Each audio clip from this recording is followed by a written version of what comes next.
जय हिंद दोस्तों।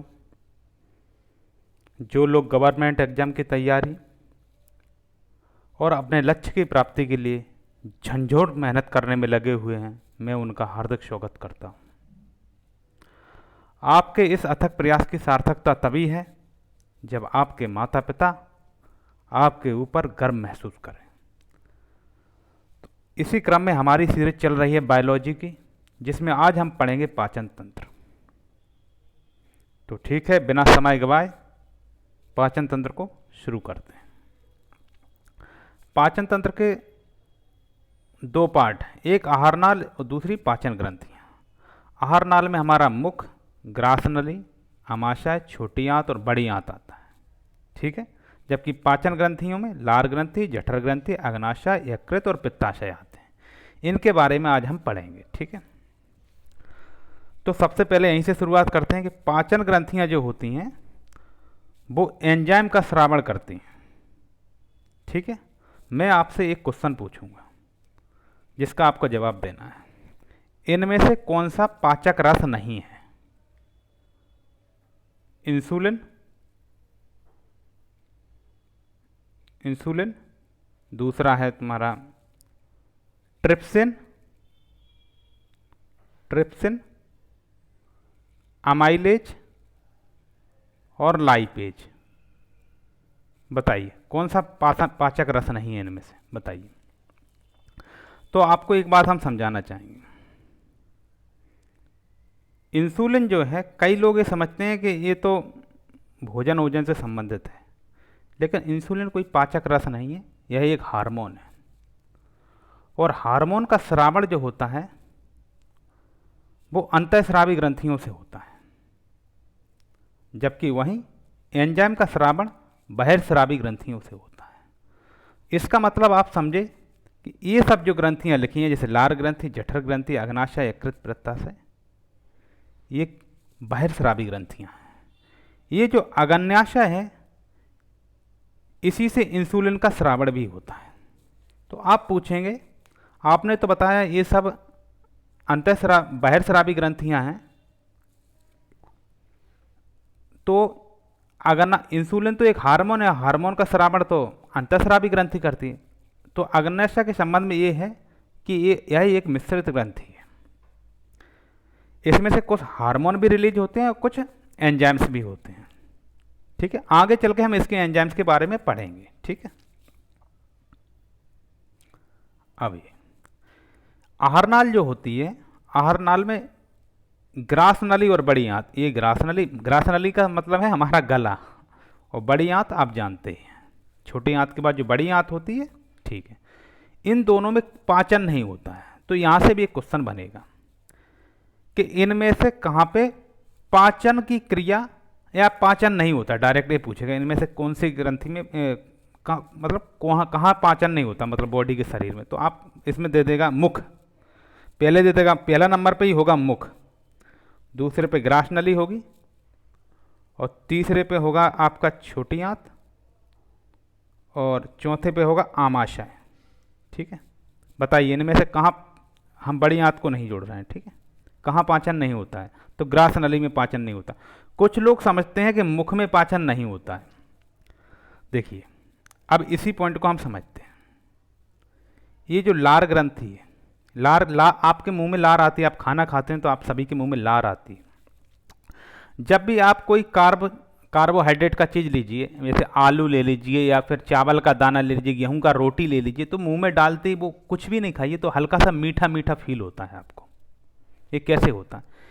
ये लार ग्रंथि में जो इसका जो हार्मोन निकलता है, हार्मोन है एंजाइम, आपकी इस लार ग्रंथि में क्या निकलता है? एंजाइम। इसमें यही लिखा है, देखिए एंजाइम निकलता है। गलती से कई लोग हार्मोन और एंजाइम में अंतर नहीं समझ पाते हैं, तो आप हार्मोन और एंजाइम में अंतर को अच्छे से समझ लीजिए। हालांकि इस पर हमने एक वीडियो दिया है, आप जाके देख सकते हैं।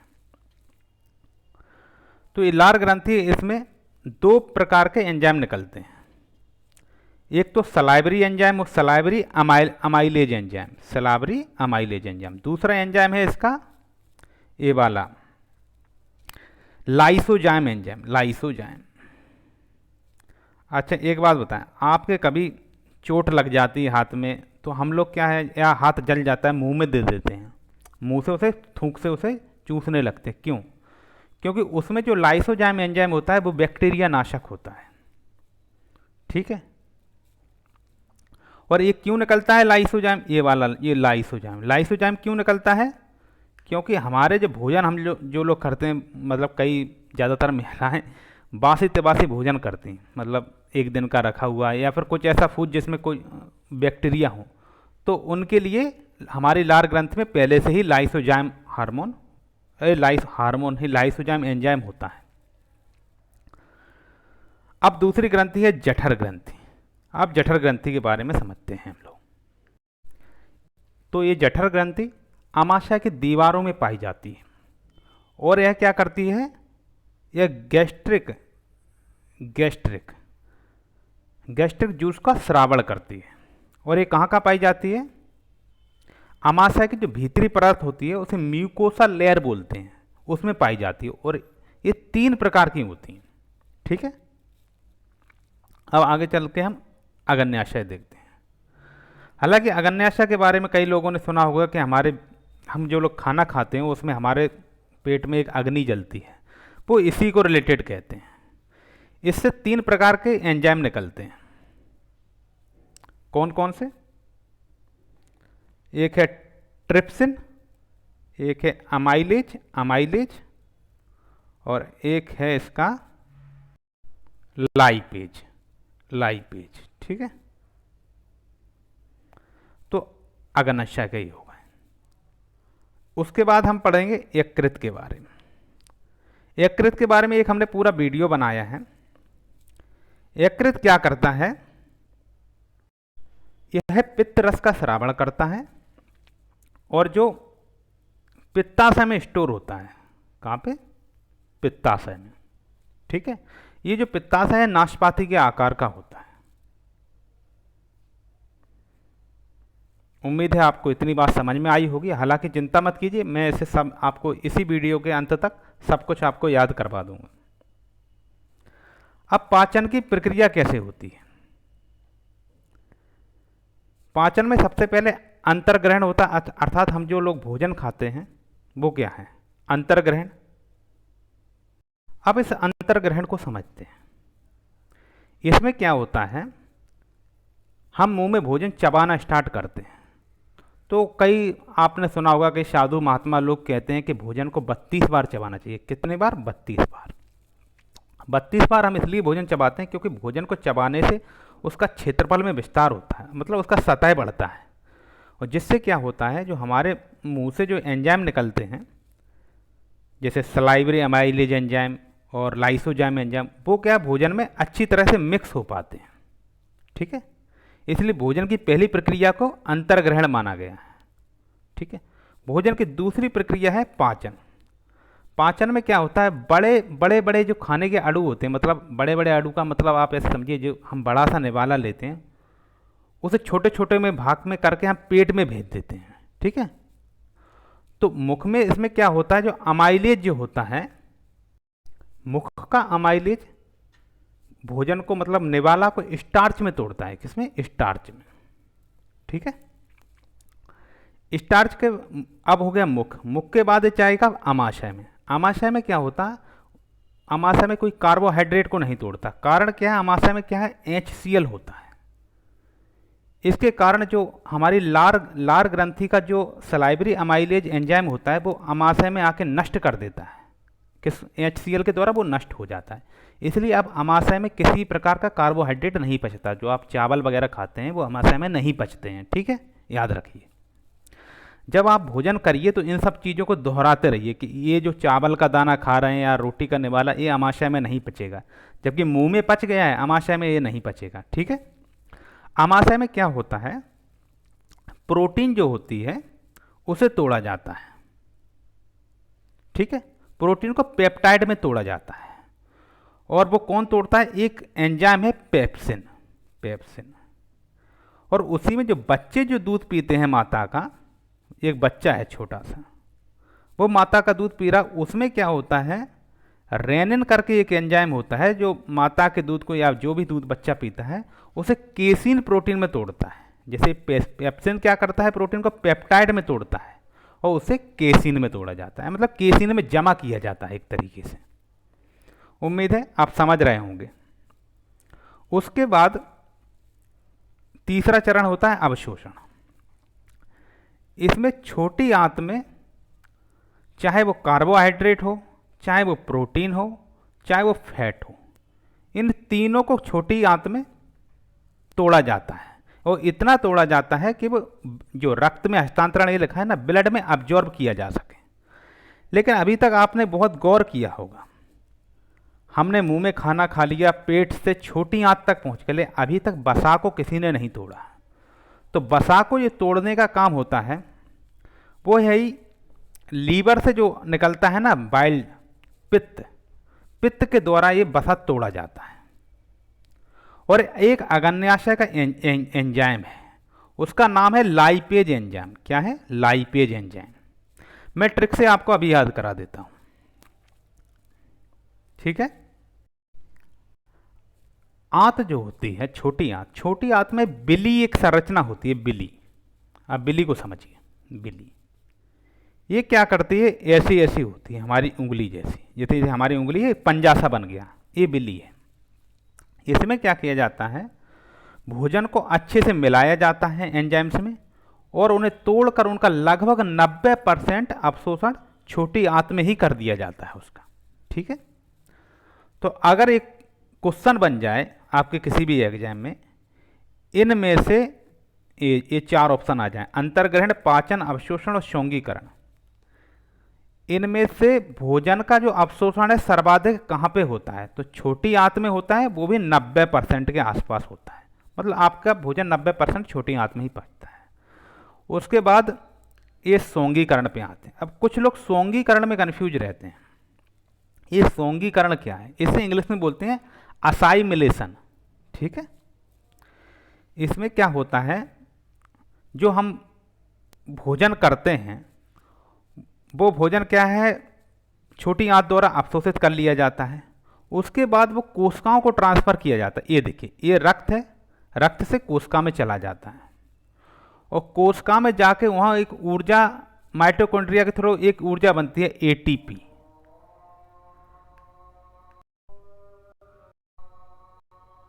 हम जब दौड़ते हैं या फिर अपनी कोई फिजिकल एक्टिविटी करते हैं तो उसमें एटीपी को खर्च करते हैं।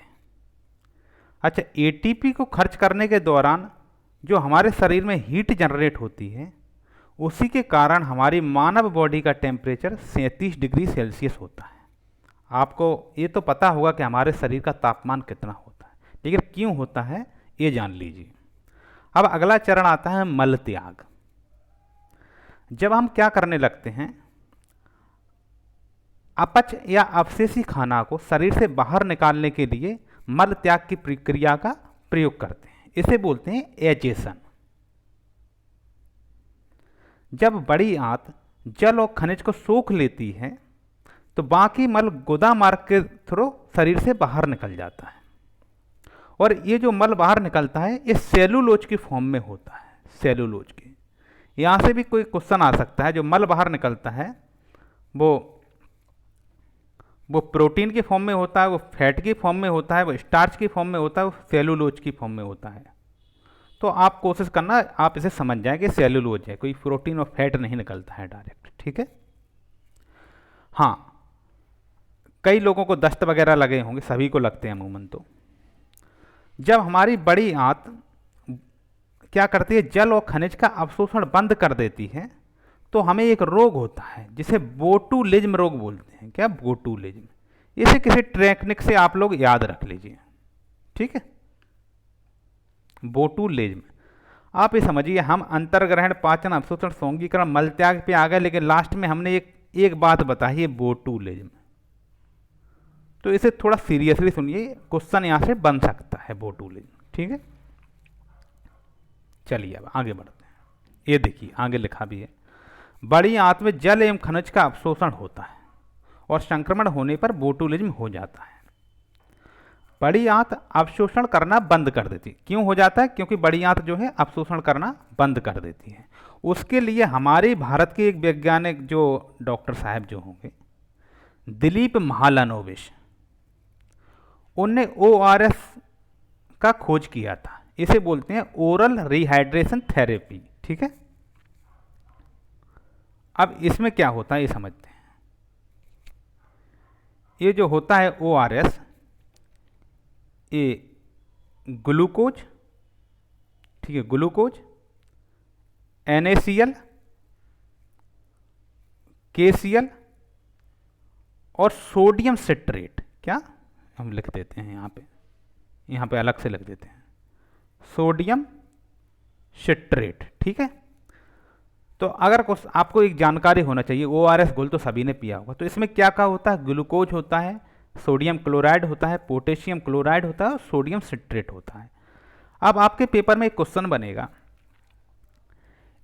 इनमें से ORS घोल का तत्व नहीं है। ठीक है, क्या नहीं है वो पूछा जाएगा, इनमें से कौन सी चीज़ से ORS घोल नहीं बना है।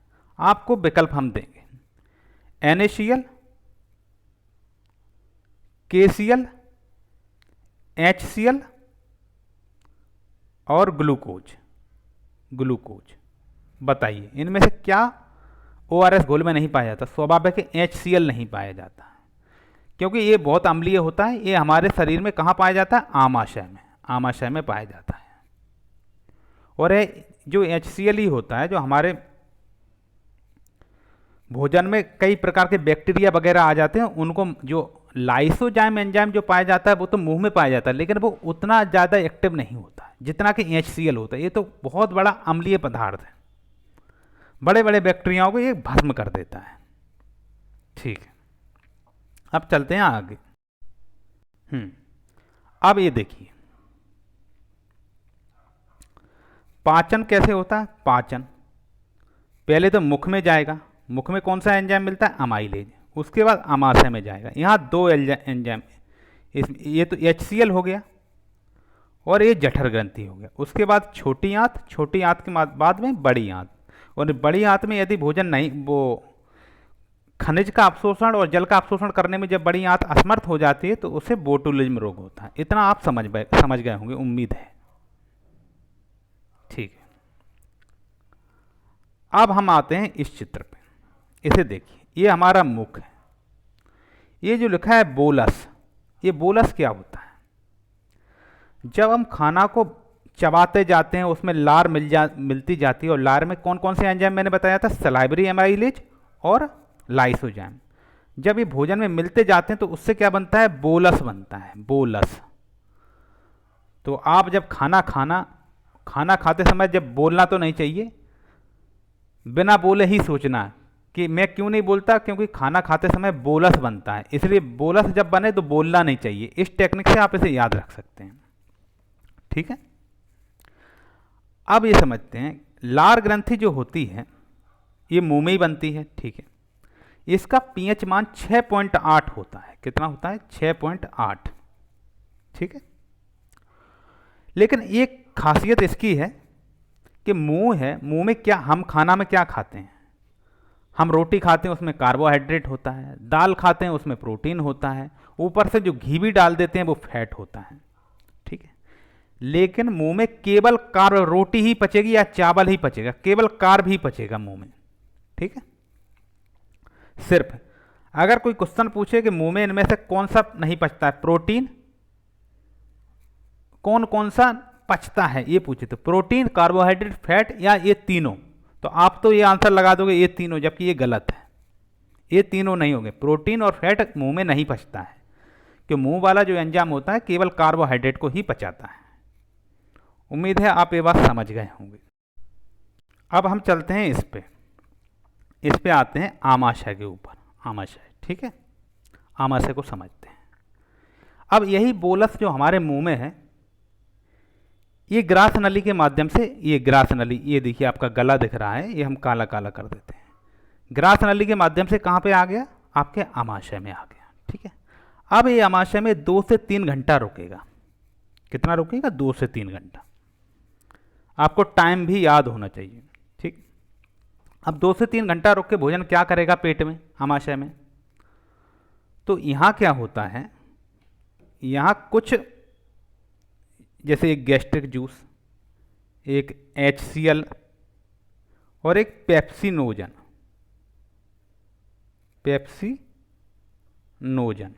ठीक है,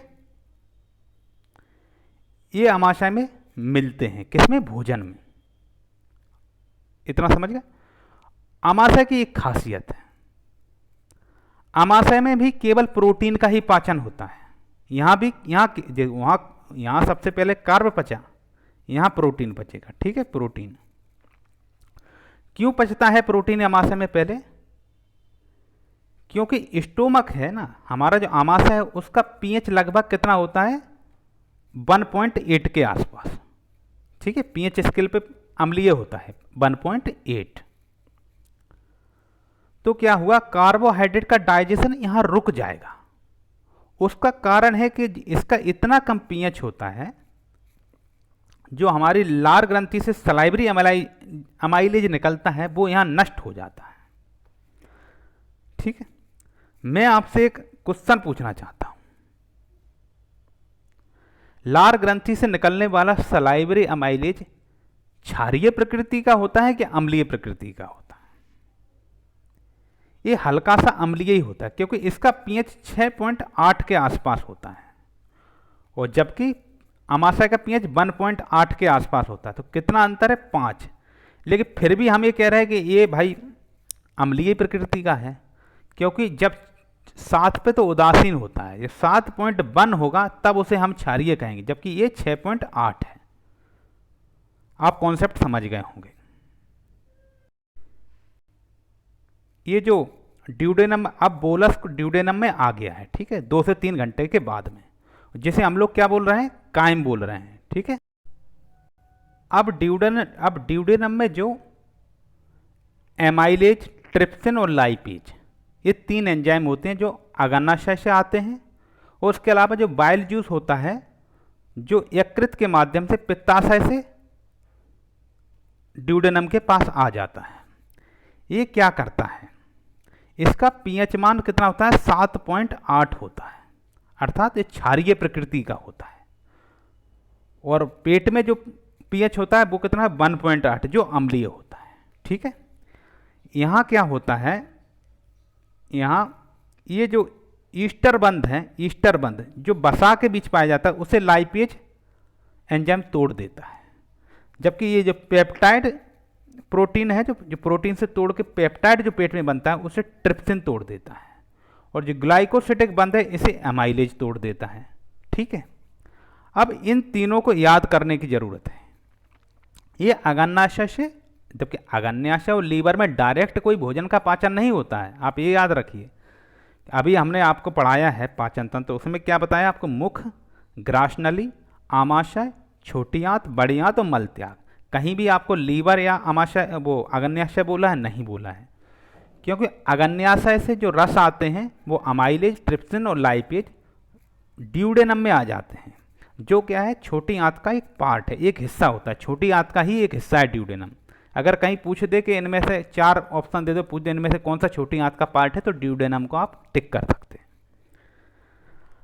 अब इसे मैं ट्रिक से याद करा देता हूं, क्योंकि जो चीज़ें ट्रिक वाली होती हैं मैं जरूर उन्हें ट्रिक से याद कराने की कोशिश करता हूं। तो अग्न्याशय से निकलने वाले एंजाइम को आप एक ट्रिक से याद कर लीजिए।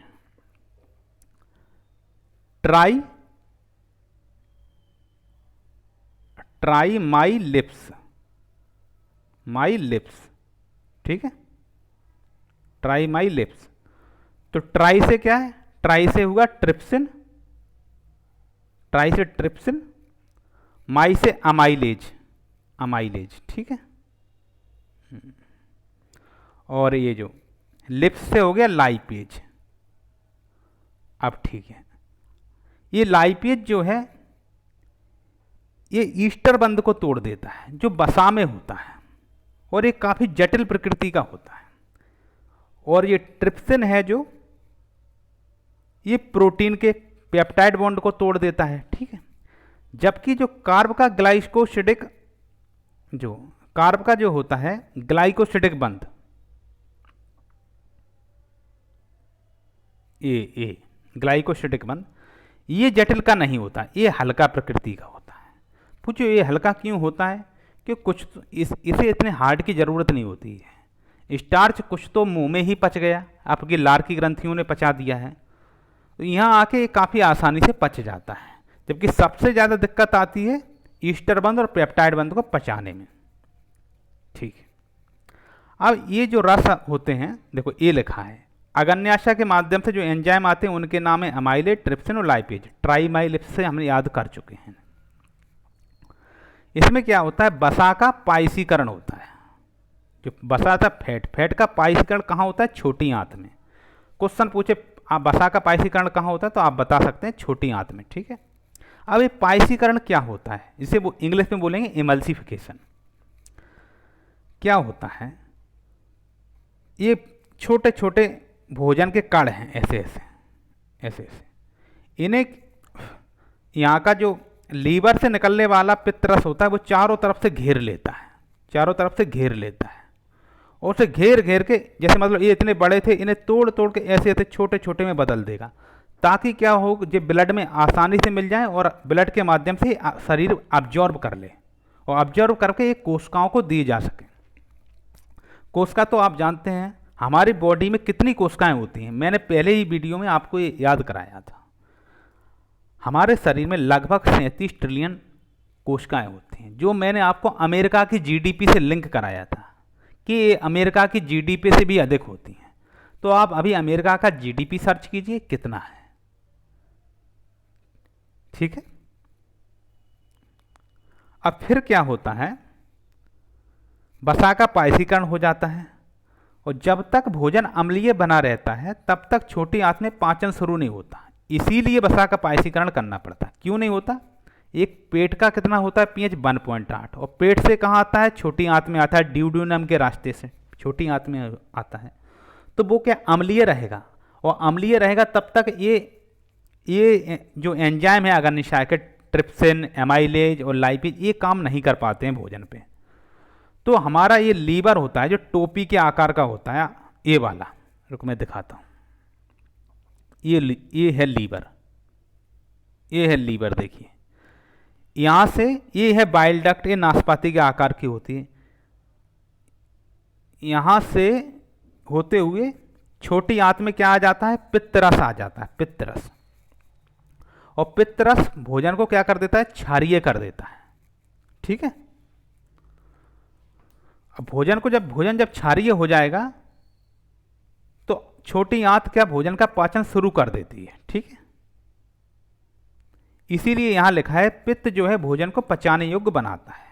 उम्मीद है आपको कॉन्सेप्ट समझ में आया होगा, हालांकि मैं आपको तुरंत 2 मिनट में रिवीजन करवा दूंगा। ठीक है, अब समझेंगे हम ये जो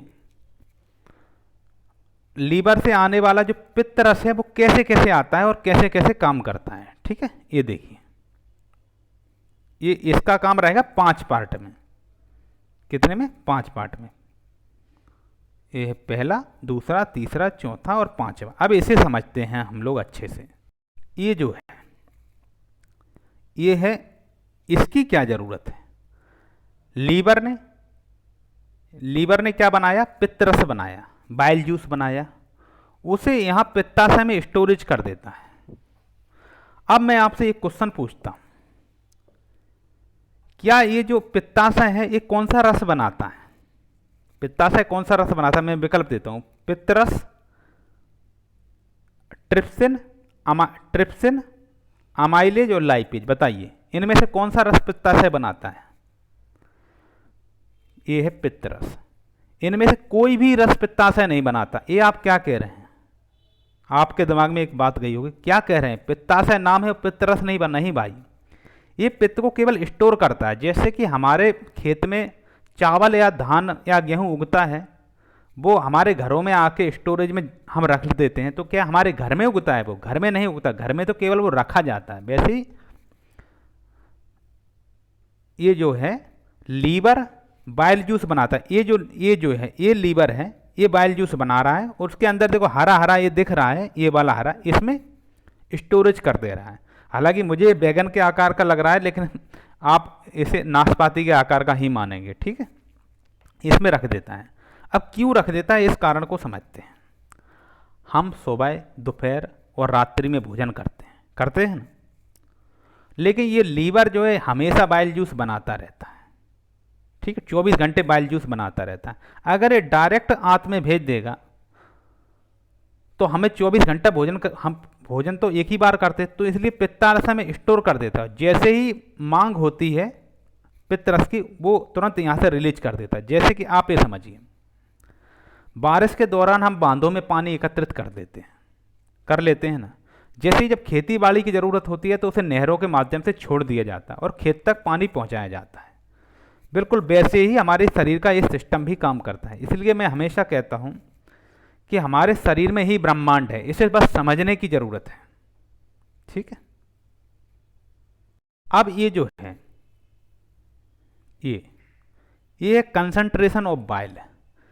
अब एक बात बताइए, आप जितना देर तक इसमें क्या होगा, पित्ताशय में पित्तरस भरा रहेगा, तो वैसे ही ये क्या करता है, पित्तरस को गाढ़ा करता रहता है। जैसे कि हमने कभी रबड़ी खाई है, आप लोगों ने, दूध को गर्म करते हैं, धीरे धीरे गाढ़ा होकर वो रबड़ी बन जाता है। वैसे ही ये बाइल रस धीरे धीरे गाढ़ा होता जाता है, और जब ये गाढ़ा होगा तो ये भोजन को बहुत अच्छे से पचा सकता है। मैंने जब आपको लीवर वाला वीडियो में बताया था कि ये जो पित्तरस है इसका पीएच 7.6 होता है, लेकिन ये पित्तारस में गाढ़ा होते होते 8 तक पीएच इसका पहुंच जाता है। और जितना ज़्यादा क्षारीय होगा रस, भोजन का पाचन उतना अच्छे तरीके से होता है। ठीक है, अब हम चलते हैं आगे। ये जो है अल्टरनेशन ऑफ पीएच बाइल, अब इस पे आ जाते हैं तीसरे पॉइंट में। इसमें क्या होता है, जो आमाशय के दरोज, जैसे आपको हम एक ट्रिक याद करा देते हैं। एक है आमाशय, आप लोग बहुत जानते होंगे, जो लोग तैयारी करते हैं वो जानते हैं। आमाशय में कैसा रस होता है, अम्लीय होता है ना। तो देखो, एक तो आमाशय, एक अम्लीय। आमाशय के शुरुआत के 2 शब्द में हैं, एक आ मा। ठीक है, वैसे अम्लीय के शुरुआती 2 शब्द हैं आ मा। ये एक ट्रिक है, आप इसी ट्रिक से याद रखिए। आमाशय में कैसे होता है, अम्लीय। आप समझ गए, उम्मीद है आप समझ गए हमारी बात को। अब हम चलते हैं चौथे पॉइंट में। ये है सिक्रेशन ऑफ म्यूसिन। जब क्या होता है, पित्ताशय ज़्यादा उसे गाढ़ा करता रहता है, किसको, पित्त रस को।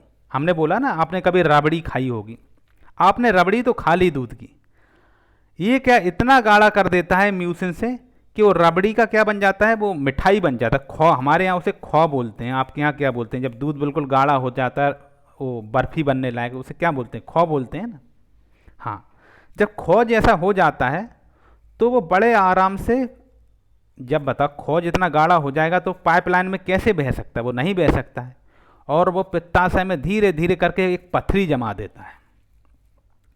आपके गांव देहात में सुना होगा, उन्हें एक पथरी हो गया, गॉल ब्लेडर हो गया, बोलते हैं ना, पथरी हो गया। तो वो यही है, जब पित्तरस ज़्यादा से ज़्यादा गाढ़ा हो जाएगा, उसका यूज नहीं करेंगे, आप खाना सही समय पे नहीं खाएंगे। इसीलिए कहते हैं भोजन हमेशा समय पे करना चाहिए। जब आप समय पे भोजन नहीं करते हैं, अपनी बॉडी क्लॉक के हिसाब से भोजन नहीं करते, तब ऐसी समस्या आती है। मेरे एक रिलेटिव को ऐसी समस्या आई, ईश्वर ना करे किसी को आए, इसलिए आप समय से भोजन खाते रहिए। इसके बाद क्या होता है, ये जो है मेंटेन करता है बाइलरी सिस्टम को। इसमें क्या होता है समझते हैं हम लोग, इसका काम ही होता है मेंटेन करना। ये कैसे मेंटेन करता है, जैसे कि आपके घर में कभी पानी का टंकी होगा, आपने देखा होगा, उससे जो प्रेशर बनता है, प्रेशर से पानी कहाँ आता है, आपके नल में आता है नल में। तो ऐसे ही ये बाइल डक्ट, ये है, ये पित्ताशय है, इससे प्रेशर से कहाँ आता है, बाइल जूस ड्यूडेनम में आता है, जो आंत का ही एक छोटी आंत का एक पार्ट है, और इसको ये क्या करता है, मेंटेन करता है। और जब ये मेंटेन नहीं कर पाता है तो क्या होता है, पथरी की समस्या हो जाती है।